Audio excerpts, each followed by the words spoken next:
My Side of the Mountain by Jean Craighead George. Day 4.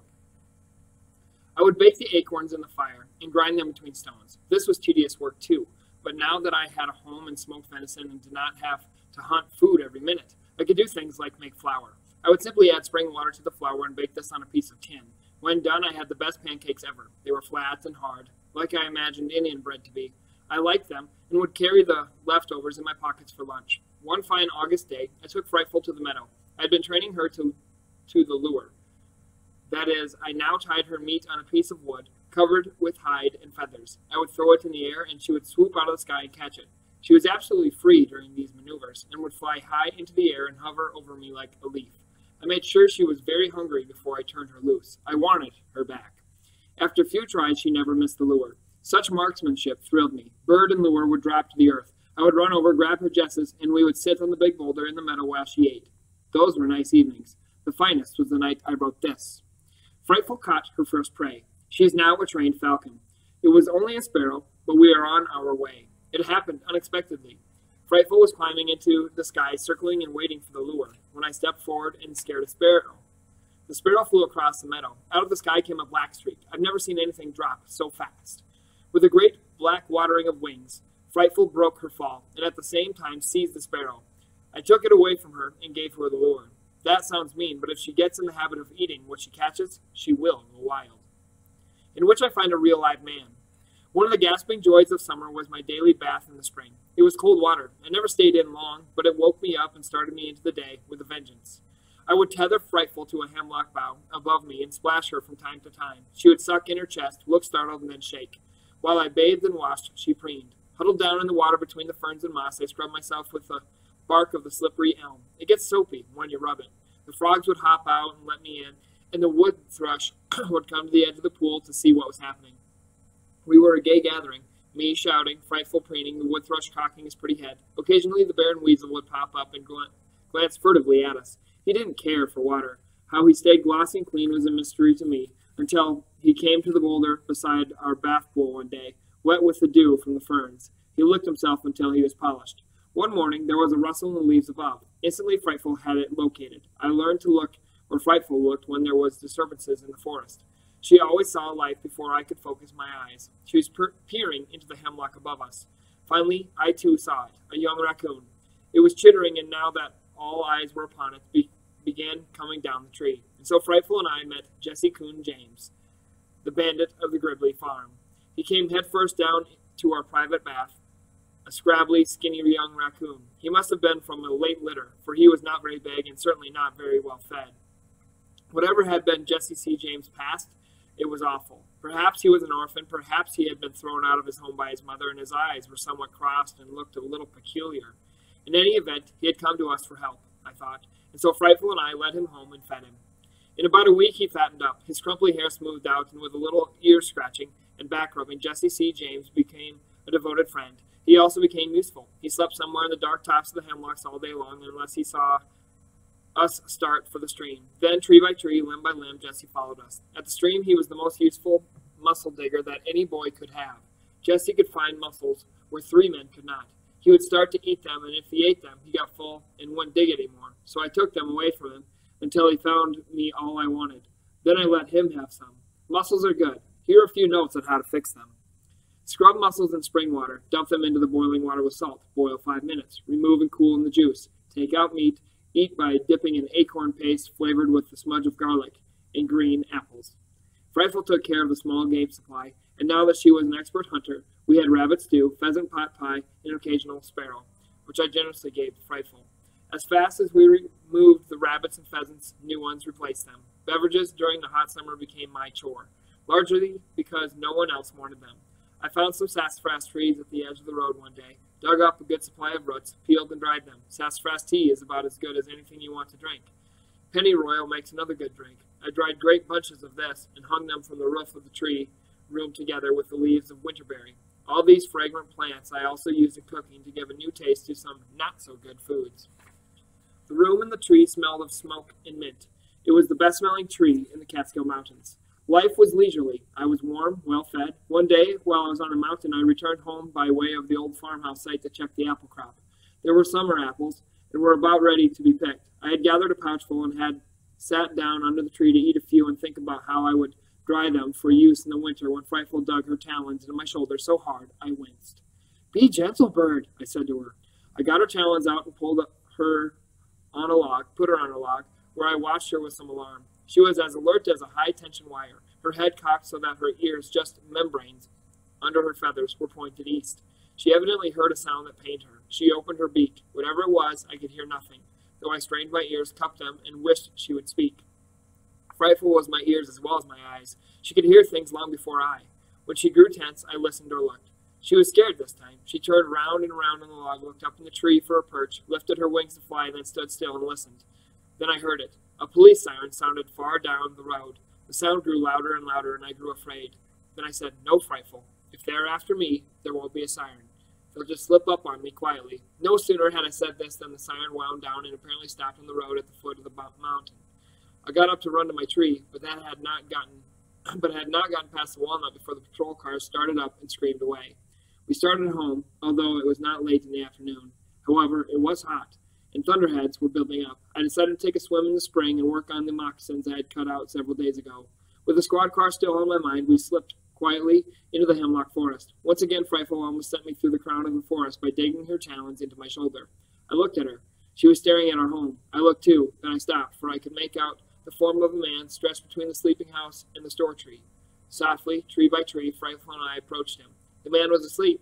I could have left and camped in the gorge again, but my enormous desire to see another human being overcame my fear of being discovered. We stood above the man. He did not move, so Frightful lost interest in my fellow being. She tried to hop to her stump and preen. I grabbed her leash, however, as I wanted to think before awaking him. Frightful flapped. I held her wings to her body as her flapping was noisy to me. Apparently not so to the man. The man did not stir.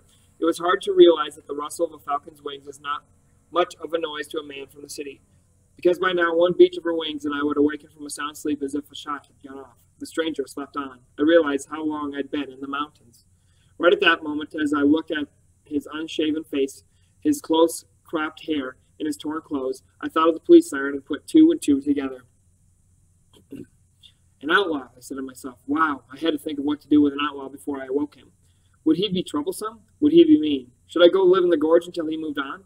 How I wanted to hear his voice, to tell him about the Baron and Jesse C. James, to say words out loud. I really did not want to hide from him. Besides, he might be hungry, I thought. Finally, I spoke. "Hi," I said. I was delighted to see him roll over, open his eyes, and look up. He seemed startled, so I reassured him. "It's all right. They've gone. If you don't tell on me, I won't tell on you." When he heard this, he sat up and seemed to relax. "Oh," he said. Then he leaned against the tree and added, "Thanks."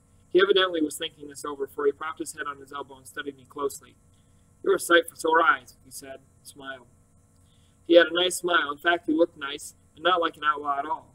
His eyes were very blue, and although tired, they did not look scared or hunted. However, I talked quickly before he could get up and run away.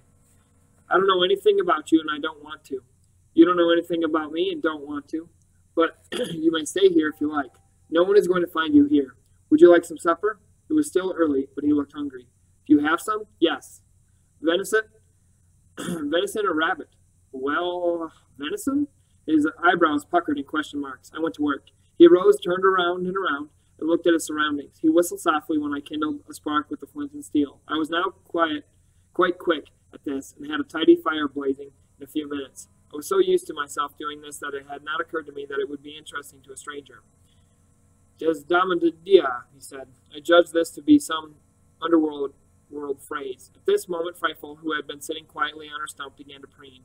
The outlaw jumped back, and then she saw she was tied and said, "And who is this ferocious-looking character?"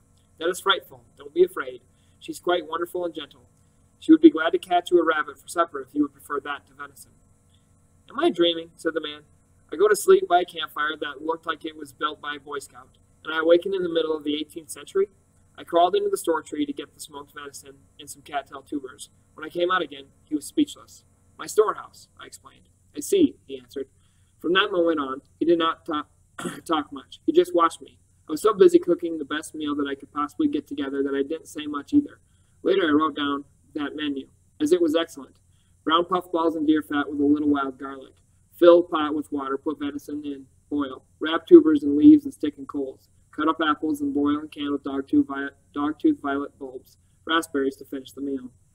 When the meal was ready, I served it to the man in the nicest turtle shell. I had to whittle him a fork out of the crotch of a twig, as Jesse Coon James had gone off with the others. He ate and ate and ate, and when he was done, he said, "May I call you Thorough?"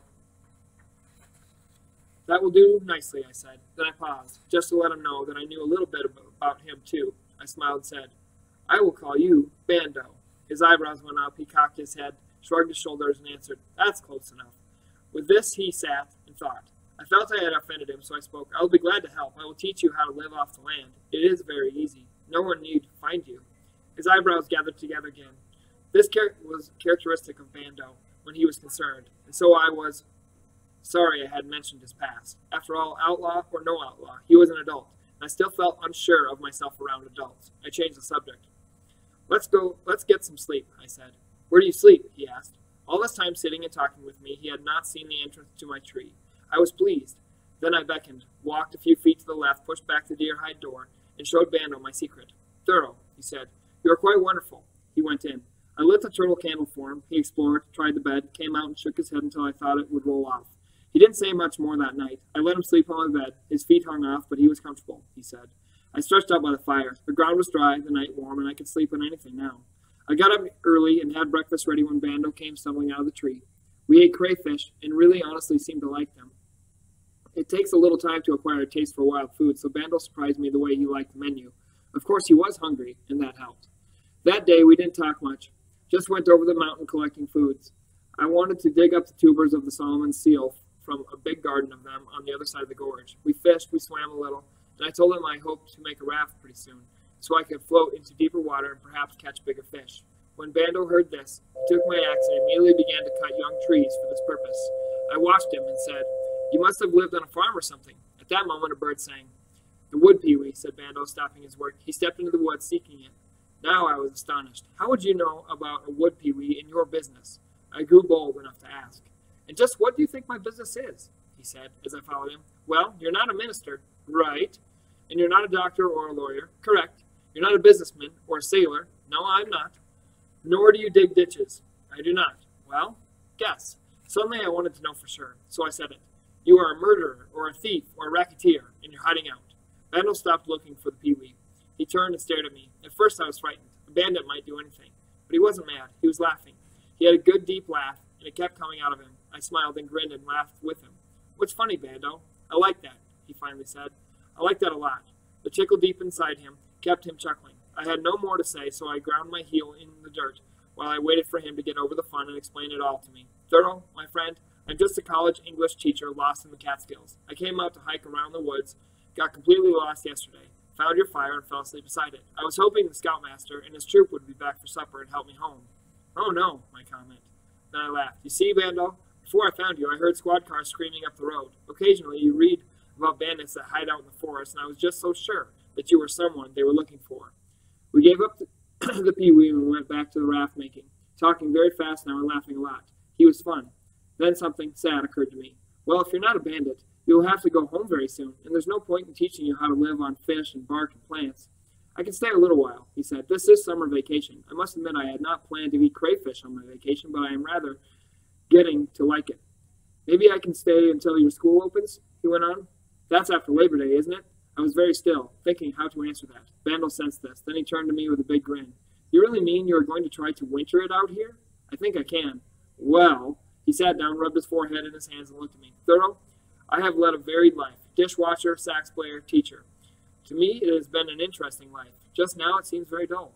He sat a while with his head down, then looked at the mountains and rocks and trees. I heard him sigh. "Let's go fish. We can finish this another day." That is how I became to know Bando. We became very good friends in the week or 10 days that he stayed with me, and he helped me a lot. We spent several days gathering white oak acorns, ground nuts, harvesting the blueberry crop, and smoking fish. We flew frightful every day just for the pleasure of lying on our backs in the meadow and watching her mastery of the sky. I had lots of meat, so what she caught those days was all hers. It was a pleasant time, warm, with occasional thunder showers, some of which we stayed out in. We talked about books. He did not know a lot of books, he did know a lot of books, and could quote exciting things from them. One day, Bando went to town and came back with 5 pounds of sugar. "I want to make blueberry jam," he announced. "All those exciting berries and no jam. He worked 2 days at this. He knew how to make jam. He'd watched his pa make it in Mississippi, but we got stuck on what to put it in. I wrote this one night. August 29th. The raft is almost done. Bando has promised to stay until we can sail out into the deep fishing holes. Bando and I found some clay along the stream bank. It was as slick as ice. Bando thought it would make good pottery. He shaped some jars and lids. They look good. Not wedgewood, he said, but containers. We dried them on the rock in the meadow, and later Bando made a clay oven and baked them in it. He thinks they might hold the blueberry jam he has been making. Bando got the fire hot by blowing on it with some homemade bellows that he fashioned from one of my skins that he tied together like a balloon. A reed is the nozzle. August 30th. It was a terribly hot day for Bando to be firing clay jars, but he stuck with it. They look jam-worthy, as he says, and he filled 3 of them tonight. The jam is good. The pots remind me of crude flower pots without the hole in the bottom. Some of the lids don't fit. Bando says he will go home and read more about pottery making so that he can do a better job next time. We like the jam. We eat it on hard acorn pancakes. Later, Bando met the Baron Weasel today for the first time. I don't know where the Baron has been this past week, but suddenly he appeared on the rock and nearly jumped down Bando's shirt collar. Bando said he liked the Baron the best when he was in his hole. September 3rd. Bando taught me how to make willow whistles today. He and I went to the stream and cut 2 fat twigs about 8 inches long. He slipped the bark on them. That means he pulled the wood out of the bark, leaving a tube. He made a mouthpiece at one end, cut a hole beneath it, and used the wood to slide up and down like a trombone. We played music until the moon came up. Bando could even play jazz on the willow whistles. They are wonderful instruments, sounding much like the wind in the top of the hemlocks. Sad tunes are best suited to willow whistles. When we played The Young Voyager, tears came to our eyes. It was so sad. There were no more notes for many days. Bando had left me saying, "Goodbye, I'll see you at Christmas." I was so lonely that I kept sewing on my moccasins to keep myself busy. I sewed every free minute for 4 days, and when they were finished, I began a glove to protect my hand from Frightful's sharp talons. One day, when I was thinking very hard about being alone, Frightful gave her gentle call of love and contentment. I looked up. "Bird," I said. I had almost forgotten how we used to talk. She made tiny movements with her beak and fluffed her feathers. This was a language I had forgotten since Bando came. It meant she was glad to see me and hear me, that she was well-fed and content. I picked her up and squeaked her neck feathers. She moved her beak, turned her bright head, and bit my nose very gently. Jesse Coon James came down from the trees for the first time in 10 days. He finished my fish dinner. Then, just before dusk, the Baron came up on his boulder and scratched and cleaned and played with a fern leaf. I had the feeling we were all back together again, in which the autumn provides food and loneliness. September blazed the trail into the mountains. First she burned the grasses seeded and were harvested by the mice and the winds. Then she sent the squirrels and chipmunks running boldly through the forest, collecting and hiding nuts. Then she frosted the aspen leaves and left them sunshine yellow. Then she gathered the birds together in flocks, and the mountain top was full of songs and twitterings and flashing wings. The birds were ready to move to the south, and I, Sam Gribley, felt just wonderful, just wonderful. I pushed the raft down the stream and gathered arrowleaf bulbs, cattail tubers, bulrush roots, and the nut-like tubers of the sedges. And then the crop of crickets appeared, and Frightful hopped all over the meadow, snagging them in her great talons and eating them. I tried them, because I had heard they are good. I think it was another species of cricket that was meant. I think the field cricket would taste excellent if you were starving. I was not starving, so I preferred to listen to them. I abandoned the crickets and went back to the goodness of the earth. I smoked fish and rabbit, dug wild onions by the pouchful, and raced September for her crop. October 15th. Today the Baron Weasel looked moldy. I couldn't get near enough to see what was the matter with him, but it occurs to me that he might be changing his summer fur for his white winter mantle. If he is, it is an itchy process. He scratches a lot. Seeing the Baron changing his mantle for winter awoke the first fears of me. I wrote that note on a little birch bark, curled up on my bed and shivered. The snow and the cold and the long, lifeless months are ahead, I thought. The wind was blowing hard and cool across the mountain. I lit my candle, took out the rabbit and squirrel hides I had been saving, and began rubbing and kneading them to softness. The Baron was getting a new suit for winter. I must have one too. Some fur underwear, some mittens, fur-lined socks.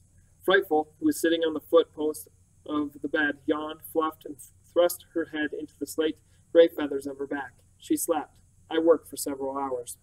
I must say here that I was beginning to wonder if I should not go home for the winter and come back again in the spring.